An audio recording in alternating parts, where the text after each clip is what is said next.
क्या आपने कभी महसूस किया है सब कुछ ठीक होते हुए भी मन अशांत रहता है? क्या आपकी बुद्धि जानती है क्या सही है, लेकिन इंद्रियां आपको वही करने को मजबूर कर देती है जो बाद में पछतावा देता है? अगर हाँ, तो समझ जाइए समस्या आपके जीवन में नहीं, समस्या इंद्रियों की बागडोर में है। आज की यह गीता कथा आपको यह बताएगी कि आंखें क्या देखे, कान क्या सुने, जीभ क्या चाहे, मन किसके पीछे भागे। इन सब पर राज कैसे किया जाए ताकि जीवन फिर से शांत, पवित्र और संतुलित बन सके। नमस्कार प्रिय भक्तों, भक्ति बीट्स में आपका बहुत बहुत स्वागत है। आज की कथा केवल सुनने के लिए नहीं है, यह अपने भीतर उतरने की कथा है। महाभारत की युद्ध भूमि के अर्जुन की समस्या केवल युद्ध नहीं थी, उसकी इंद्रियां थी, उसका मन था, उसकी भावनाएं थी, सब एक साथ बिखर चुकी थी। और तभी श्री कृष्ण ने गीता में अत्यंत गूढ़ सत्य कहा, इंद्रियां बलवान है, लेकिन जो उन्हें वश में करता है वही सच्चा योगी है। आज हम जानेंगे इंद्रियां हमें कैसे गुलाम बनाती है, मन क्यों हार जाता है, और गीता का वो मार्ग जो हर गृहस्थ के लिए संभव है। प्रिय भक्तों, इंद्रियां शत्रु नहीं है, लेकिन बिना नियंत्रण के सही इंद्रियां सबसे बड़ा बंधन बन जाती हैं। गीता कहती है इंद्रियां विषयों की ओर दौड़ती हैं, जैसे हवा में पत्ते।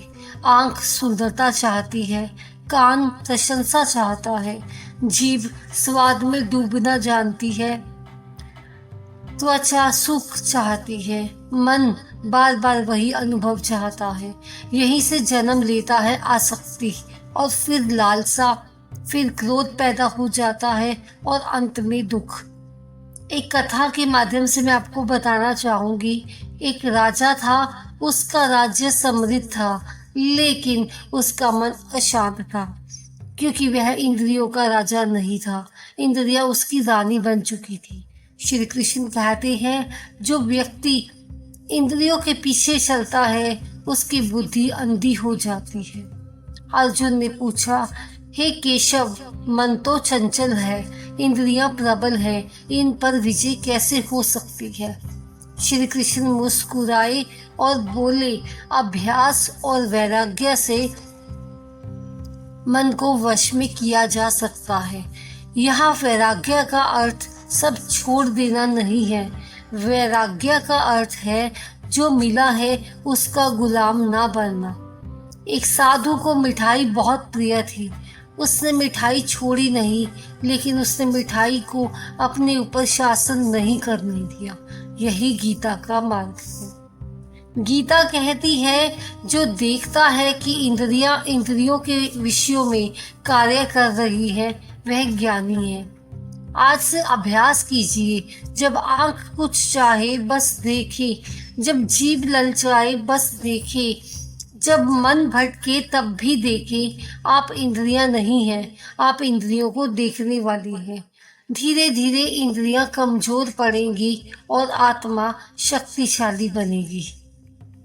भक्तों, श्री कृष्ण कहते हैं, जब मनुष्य यह जान लेता है कि देखने वाला मैं हूँ और देखने वाली इंद्रियां हैं, तभी मुक्ति का द्वार खुलता है।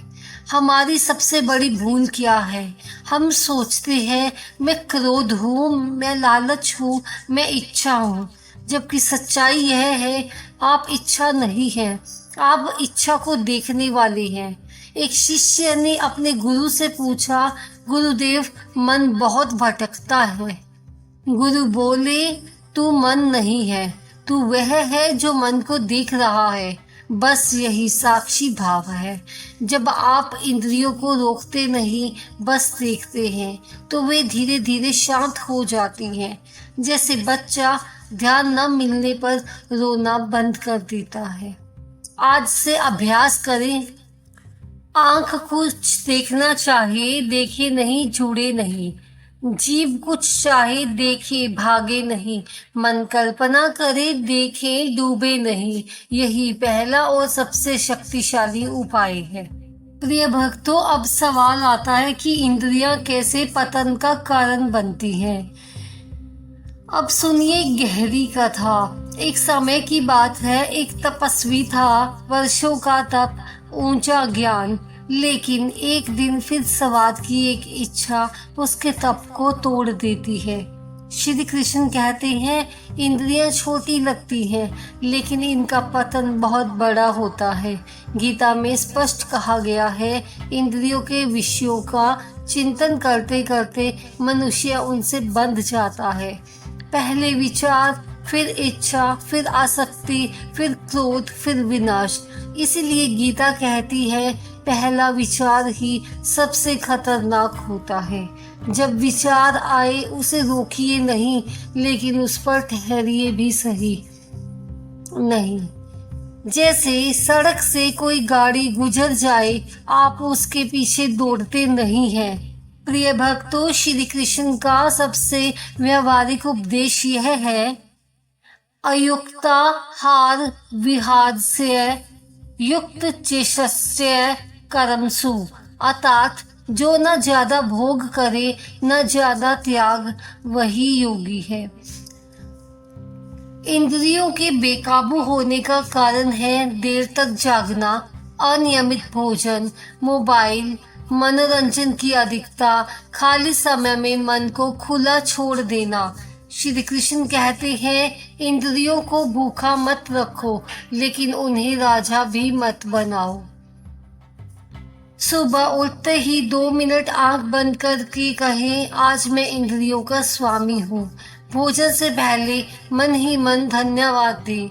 सोने से पहले दिन की समीक्षा करें, आज इंद्रियां हावी रही या बुद्धि। धीरे धीरे आप पाएंगे इंद्रियां आपकी सेवा करेंगी, आपकी गुलामी नहीं। भक्तों, सबसे पहले यह समझ लीजिए कि गीता सन्यासियों के लिए नहीं, गृहस्थों के लिए है। श्री कृष्ण स्वयं कहते हैं, जो कर्म करते हुए इंद्रियों को वश में रखता है वही श्रेष्ठ योगी है। हम सब परिवार में रहते हैं, जिम्मेदारियां निभाते हैं, इच्छाओं से घिरे रहते हैं, तो फिर प्रश्न उठता है, क्या गृहस्थ इंद्रियों पर नियंत्रण नहीं कर सकता? उत्तर, कर सकता है, और वही सच्चा योगी है। एक साधु जंगल में रहता था, उसके पास कम साधन थे, कम इच्छाएं थी। एक व्यापारी शहर में रहता था, व्यापार, परिवार, धन सब कुछ था। एक दिन व्यापारी ने पूछा, मैं सबके बीच रहते हुए इंद्रियों पर कैसे नियंत्रण करूं? साधु मुस्कुराया और बोला, मैं जंगल में रहकर भी अपने मन से लड़ता हूँ, और तुम संसार में रहकर भी जीत सकते हो। श्री कृष्ण यही सिखाते हैं, स्थान नहीं, स्थिति नहीं, दृष्टि बदलो। गृहस्थ के लिए 5 शक्तिशाली नियम है। संयमित दिनचर्या, तय समय पर भोजन करें, तय समय पर विश्राम करें, तय समय पर ही भक्ति करें। इच्छाओं को दबाओ मत, दिशा दो। इच्छा ऊर्जा है, उसे सेवा, साधनों, सृजन में लगाओ। तुलना से दूरी, मतलब दूसरों को सुख देकर अपनी इंद्रियां उत्तेजित होती हैं। मौन का अभ्यास करें, दिन में 10-15 मिनट मौन करें, बिना बोले, बिना मोबाइल के। भगवान को साक्षी बनाओ, जो काम अकेले में करते हो वह भी प्रभु को दिखाओ। जब भगवान सामने होते हैं, इंद्रियां अपने आप झुक जाती हैं। प्रिय भक्तों, अब गीता का सबसे कोमल और सबसे शक्तिशाली मार्ग समझिए, जो है भक्ति योग। श्री कृष्ण कहते हैं, जो मुझे स्मरण करता है उसकी इंद्रियां मेरे चरणों में लीन हो जाती हैं। जिस हृदय में भगवान बस जाते हैं, वही इंद्रियों को राज करने की जगह नहीं मिलती। अजामिल इंद्रियों का गुलाम बन चुका था, लेकिन अंत समय में उसके मुख से निकला नारायण, बस इतना ही। उसका पतन उद्धार में बदल गया। यह कथा हमें सिखाती है, भक्ति देर से हो तो भी चलती है, पर सच्ची होनी चाहिए। अब प्रश्न आता है कि भक्ति कैसे इंद्रियों को शुद्ध करती है। आँख भगवान के दर्शन चाहती है, कान कीर्तन कथा सुनते हैं, जीभ नाम जप करते हैं, हाथ से सेवा करते हैं और मन को हम सिमरन में लगाते हैं। जब इंद्रियां भगवान के कार्य में लगती हैं तो वे पवित्र हो जाती हैं।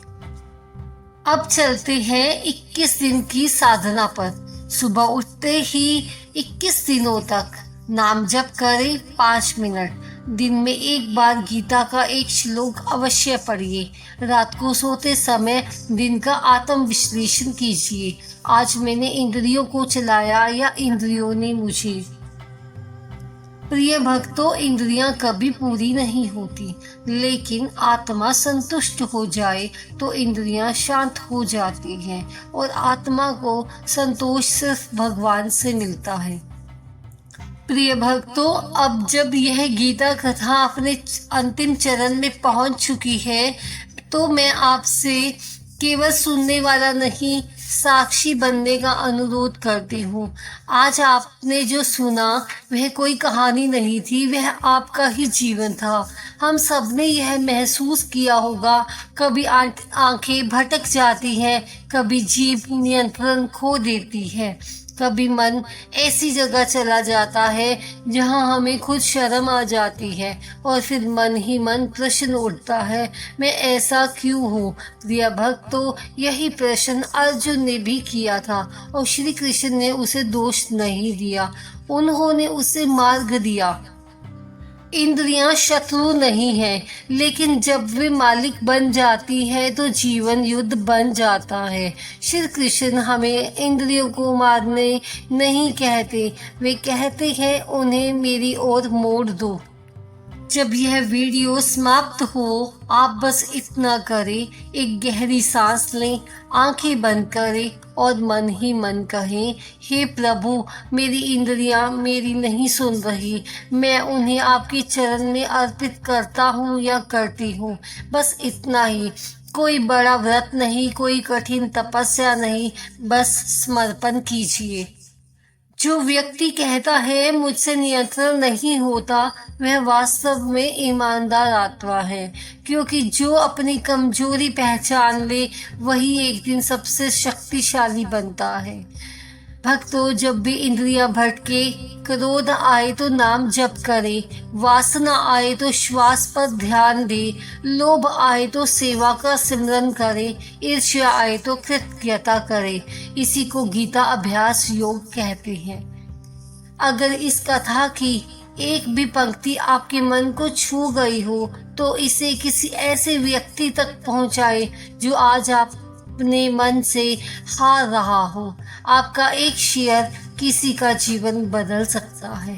यह चैनल केवल वीडियो नहीं बनाता, यह संस्कार जगाता है। इसीलिए भक्ति बीट्स को सब्सक्राइब करना न भूलिए। आप चाहते हैं मन शांत हो, जीवन संतुलित हो और भक्ति सरल बने तो बेल आइकन जरूर दबाएं ताकि गीता का हर संदेश आप तक पहुंचता रहे। जिस दिन मन ने भगवान को स्वीकार कर लिया उस दिन इंद्रियां अपने आप झुक गई। श्री कृष्ण आपकी रक्षा करे, आपके मन को शांति दे और आपके जीवन को सार्थक बनाए। हरि ओम। जय श्री कृष्णा। धन्यवाद दोस्तों।